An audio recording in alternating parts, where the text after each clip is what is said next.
Good morning, everyone. I am your English educator, Jyoti Sanger.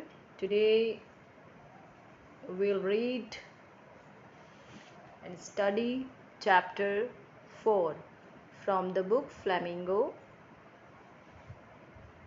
So, let's begin this chapter without wasting our precious time. So, before starting, we'll read about the writer Selma Lagerlöf.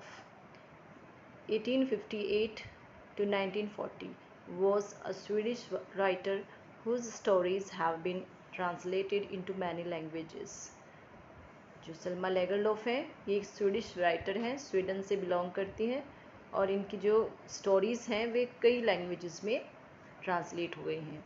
A universal theme runs through all of them और इनकी सभी stories में एक ही theme रहता है.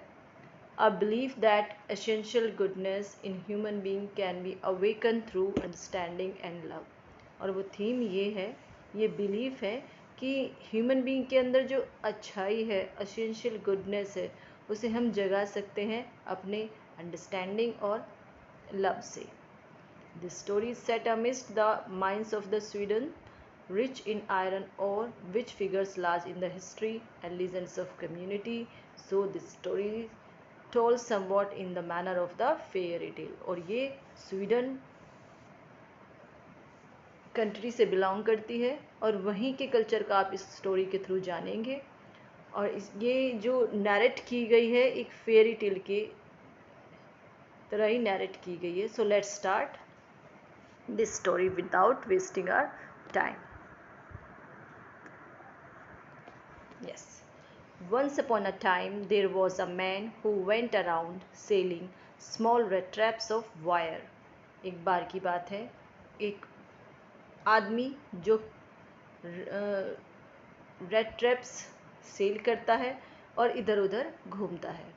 He made them himself at odd moments from the material he got by begging in the store and at the big farms.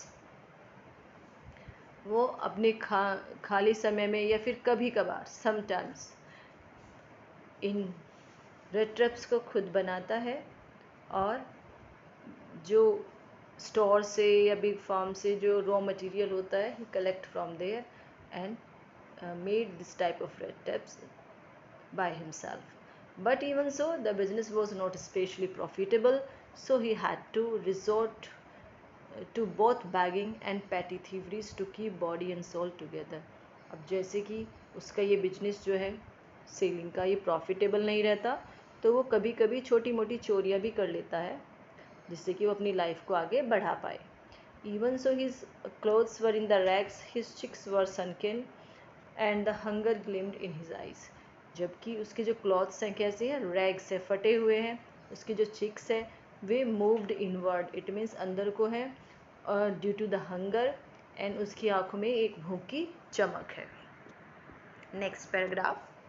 No one can imagine how sad monotonous life can appear to such a vagabond. कोई भी इतना imagine नहीं कर सकता कि वो किस तरह की मोनोटोनस एकदम लॉनलीनेस वाली बोरिंग लाइफ को जी रहा है. Who plots along the road, जो कि रोड के साइड क्या कर रहा है, वॉक कर रहा है. Left to his own meditation, और अपने ही ध्यान में खोया हुआ है. But one day this man had fallen into a line of thoughts which really seem to him entertaining. But एक दिन क्या होता है, वो अपने ही थाट्स में खोया हुआ है और एक थाट उसे बहुत ज़्यादा एंटरटेनिंग लगता है.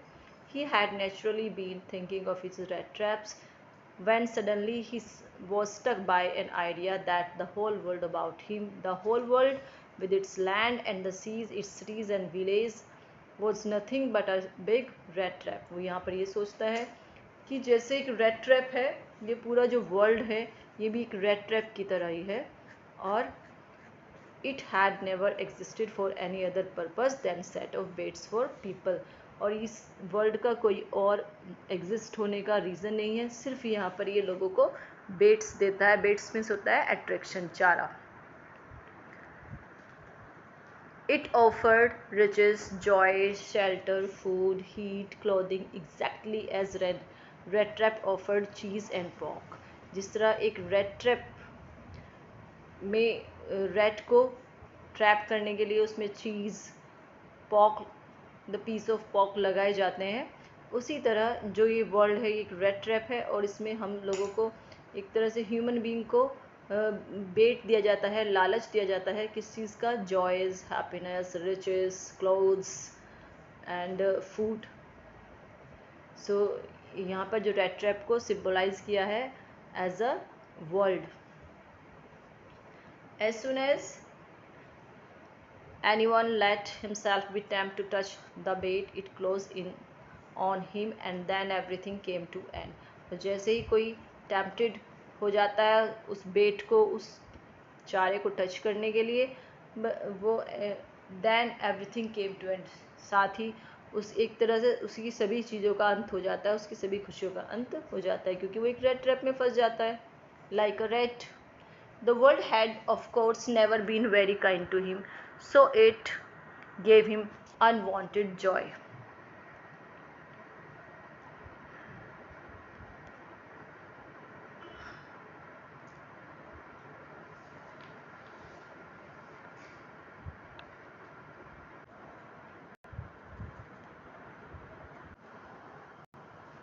Yes, the world had, of course, never been very kind to him, so it gave him unwanted joy to think ill of it in this way. तो इस तरह से वर्ल्ड के बारे में सोचकर, इल सोचकर, बुरा सोचकर उसे खुशी मिलती है, क्योंकि वर्ल्ड कभी भी उसके साथ काइंडनेस के साथ बिहेव नहीं किया है.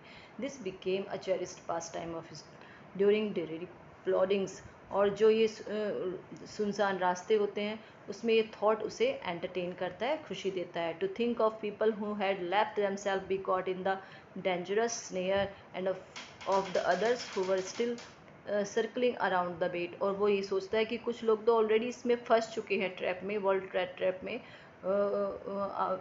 After the joy and happiness, but कुछ जो है वो इसमें फंसने वाले हैं. One dark evening as he was trudging along the road caught sight of little grey cottage by a road side. अब एक बार वो अब वो शाम को इसी तरह रास्ते के साथ साथ चलता ही जाता है, तो शाम हो जाती है और वो एक ग्रे कॉटेज को देखता है सड़क के किनारे.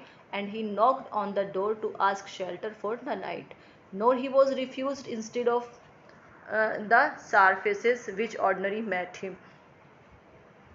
अब उसने जैसे ही नॉक किया तो वहाँ पर जैसे हमेशा उसके साथ होता है कि जो लोग होते हैं वे सार फेसेस के साथ, एकदम एक इंडिफरेंस से फेसेस बना के, अनहैप्पी फेसेस के साथ उसका वेलकम करते हैं. उसका मतलब क्या करते हैं, कभी भी वेलकम नहीं करते, लेकिन यहाँ पे ऐसा नहीं हुआ. Who has an old man without wife or child has happy to get someone to talk to his loneliness. वो एक ओल्ड मैन था और उसके ना वाइफ और बच्चे थे. वो बड़ा ही खुश हुआ अपनी लॉनलीनेस में किसी से बात करके. इमीडिएटली ही put his porridge pot on the fire and gave him supper. और उसने तुरंत पॉरेज पॉट जो था फायर पे रख के उसे सपर कराया, इट मीन शाम का खाना खिलाया. Then he carved off such a big slice from the tobacco roll that it was enough both of the stranger's pipe. And उसके बाद उन्होंने टबैको के एक स्टिक है उसके कर्व्ड ऑफ मीन्स ब्रेक करके 2 पीसेस को अलग अलग कर दिया, एक अपने लिए और स्ट्रेंजर के लिए पाइप में, जो कि फिट आ जाएंगे. Finally he got an old pack of the cards, played jawless with the guest until bed time. और फिर उसने कार्ड्स प्ले किए और जो कि उसके लिए एक बहुत ही अच्छा टाइम स्पेंड किया उसके साथ, और बाद में बेड टाइम तक उन्होंने ये सब चीज़ें इन्जॉय की. The old man just generous with the confidence as his porridge and tobacco. The guest was informed at once his days of prosperity. His host had been a crofter at Ramsey Ironworks. अब यहाँ पर ध्यान से समझने की बात है, जो ओल्ड मैन है वो काफ़ी जेनरस है किस चीज़ में, पॉरेज खिलाने में, टबैको शेयर करने में, बट इसके साथ साथ अपने कॉन्फिडेंशियल बातों को भी शेयर करने में. द गेस्ट वॉज इन्फॉर्म्ड, वो उसे अपने गेस्ट को इन्फॉर्म बता देता है अपने प्रॉस्पेरिटी के, अपने यंग डेज में वो किस तरह से क्रॉफ्टर और रैमजो आयरन वर्क्स में काम करता था, और ज़मीन पे मतलब कि उनके फील्ड्स में काम करता था. और लेकिन अब he was not longer to able to day labour, लेकिन वो डे में काम करने के लायक नहीं. It was his cow which supported him, इसलिए उसने एक काउ रखी है जो कि उसे सपोर्ट करती है. Yes the bossy was extra ordinary, जो उसकी जो ये बॉसी जो वर्ड है, जो बॉस वर्ड से आया है, जो बॉसी वर्ड है, ये बॉस लैटिन वर्ड है और इट मीन्स है ज़्यादा दूध देने वाली गाय। She could gave milk of creamery every day, और वो उसको सेल करके पैसे कमाता है। द लास्ट मंथ ही रिसीव 30 करोड़ इन पेमेंट, और लास्ट मंथ उसने 30 करोड़ कमाए थे एक पेमेंट से। So students, it is the first part of the chapter. I'll bring the second part of the chapter also. If you like and subscribe my channel and comment also. Bye bye. I'm your English educator. We'll meet again.